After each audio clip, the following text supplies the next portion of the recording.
हर monster की एक कहानी होती है, लेकिन एरिक्सन की कहानी सिर्फ एक मॉन्स्टर की नहीं बल्कि एक ऐसे म्यूजिशियन की कहानी है जिसने वो चीज देख ली जो किसी इंसान को कभी देखनी नहीं चाहिए थी। कई साल पहले एक गरीब लड़का था जिसके पास सिर्फ एक सपना था, म्यूजिक। लेकिन एक रात उसने एक ऐसी धुन सुन ली जो इंसानी दुनिया की नहीं थी, और उस धुन का पीछा करते वो एक ऐसी जगह पहुंचा जहां से उसकी जिंदगी हमेशा के लिए बदल गई।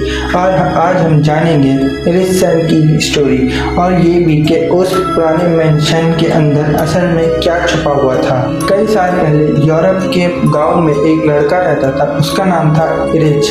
गांव के लोग कहते थे कि वो अजीब है क्योंकि जब दूसरे बच्चे खेलते थे एरिच अक्सर अकेला बैठकर हवा की आवाज़ों को सुनता रहता था। उसे लगता था कि दुनिया की हर चीज़ एक धुन पैदा करती है, बारिश, हवा, दरख्तों के पत्तों की खड़खड़ाहट, सब कुछ। उसके वालिद मजदूर थे, घर की हालत बुरी थी, कभी कभी उसके पास खाना तक के पैसे नहीं होते थे।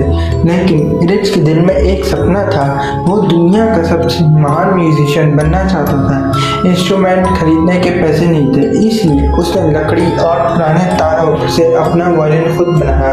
लोग हंसने लगे, उसका मजाक उड़ाया गया, लेकिन एरिच ने कभी हार नहीं मानी। फिर एक रात उसने पहाड़ों की तरफ से एक अजीब वायलिन की आवाज़ सुनी। वो आवाज़ खूबसूरत भी थी और डरावनी भी, जैसे कोई रो रहा हो। उसने माँ से पूछा, माँ ये आवाज़ कैसी है? उसकी माँ के रंग उड़ गए। दोबारा कभी उस आवाज़ का जिक्र मत करना। लेकिन क्यों? क्योंकि कुछ धुनें इंसानों के लिए नहीं होती। उस रात एरिच को नींद नहीं आई और उसने पहली बार एक खौफनाक ख्वाब देखा। अंधेरी गली, लाल आंखें और एक आवाज़, हम तुम्हारा इंतजार कर रहे हैं। और कुछ हफ्तों तक वो वायलिन की आवाज़ उसका पीछा करती रही, कभी सपनों में, कभी जंगल के करीब, कभी बिल्कुल उसके कान के पास। एक सर्द शाम एरिच जंगल में उस आवाज़ का पीछा करते करते घुस गया। जंगल अजीब पर खामोश था। फिर अचानक उसके सामने एक बुढ़ा आदमी आया, काले कपड़े, सफेद बाल और चमकती हुई आंखें। तुम आ ही गए, बुढ़े ने कहा। आप कौन हैं? बुढ़ा मुस्कुराया। मैं वो हूँ जो तुम्हारा मुस्तकबिल जानता है। उसने एरिच को एक पुराना नक्शा दिया। जंगल के बीच एक हवेली है, वहाँ तुम्हें वो मिलेगा जो तुम्हें हमेशा से चाहते हो, म्यूजिक, शोहरत और ताकत। एरिच ने नक्शा लिया। जब उसने दोबारा सर उठाया, बूढ़ा गायब था, जैसे वो कभी था ही नहीं। 3 दिन तक एरिच ने खुद को रोका, लेकिन आवाजें रोज तेज होती गईं। आखिर वो जंगल के अंदर निकल पड़ा। कई घंटों बाद उसने उसे देखा, एक पुरानी हवेली, टूटी हुई खिड़कियां, काली दीवारें और हर तरफ अजीब खामोशी। जैसे ही वो करीब पहुंचा, दरवाजा खुद खुल गया। अंदर अंधेरा था और उस अंधेरे के बीच वायलिन की वही धुन गूंज रही थी। एरिच धीरे धीरे अंदर चला गया। उसे नहीं पता था कि उसकी जिंदगी के आखिरी नॉर्मल दिन खत्म हो चुके हैं। हवेली के अंदर हर तरफ धूप थी, पुरानी तस्वीरें, मकड़ियों के जाल और अजीब सैंपल्स। फिर एरिच एक बड़े कमरे में पहुंचा। कमरे के बीच एक खूबसूरत वायलिन रखा था। उसके नीचे लिखा था, जो इसे बजाएगा वो दुनिया का सबसे महान म्यूजिशियन बन जाएगा, मगर उसकी रूह कभी आजाद नहीं होगी। एरिच ने वार्निंग इग्नोर कर दी और वायलिन उठा लिया।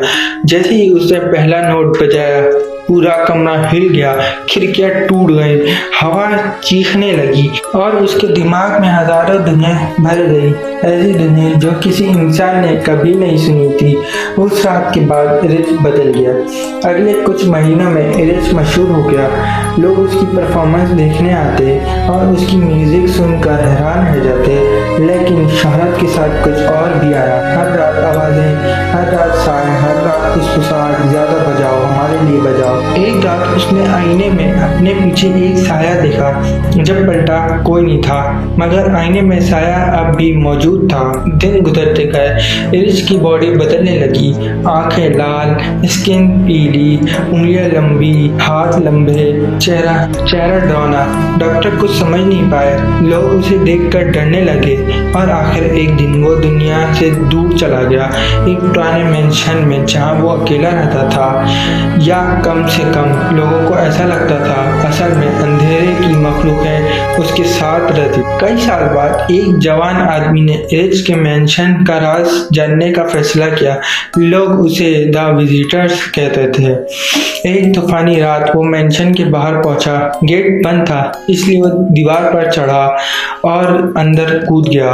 हर तरफ खामोशी थी लेकिन डोर से वायलिन की आवाज आ रही। वो मेंशन के अंदर घुस गया। अंदर उसे पुरानी डायरीज मिली, तस्वीरें मिली और सच का पता चला। धीरे धीरे मॉन्स्टर बना। उसने एक बुक शेल्फ के पीछे सीक्रेट पैसेज भी ढूंढ लिया।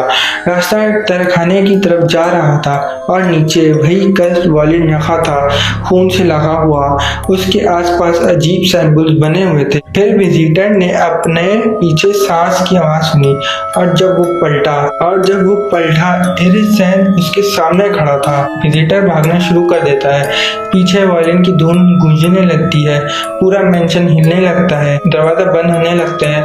खिड़कियां टूटने लगती हैं। स्टडी रूम में उसे मेन गेट की पुरानी की मिलती है। वो भाग कर गेट तक पहुंचा, की लॉक में डाली। विजिटर गेट खोलकर बाहर भाग गया लेकिन जाते वक्त उसने देखा एज उसका पीछा नहीं कर रहा, बस उसे देख रहा है। विजिटर ने सोचा सब खत्म हो गया लेकिन कर्ज उसके साथ आ चुका था।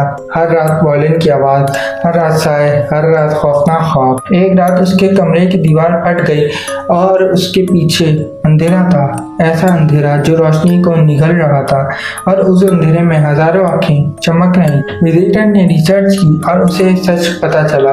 कास्ट वायलिन एक दरवाजा था, एक दूसरी दुनिया का दरवाजा जहां अजीब मखलूकें रहती हैं जो म्यूजिक को सुनने के लिए इंसानी रूहों को इस्तेमाल करती हैं।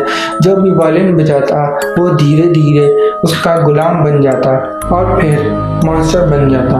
एरिस भी उन्हीं का शिकार था। एक रात विजिटर ने महसूस किया कि कोई उसे कंट्रोल कर रहा है। उसके हाथ खुद वायलिन की तरफ बढ़ने लगे।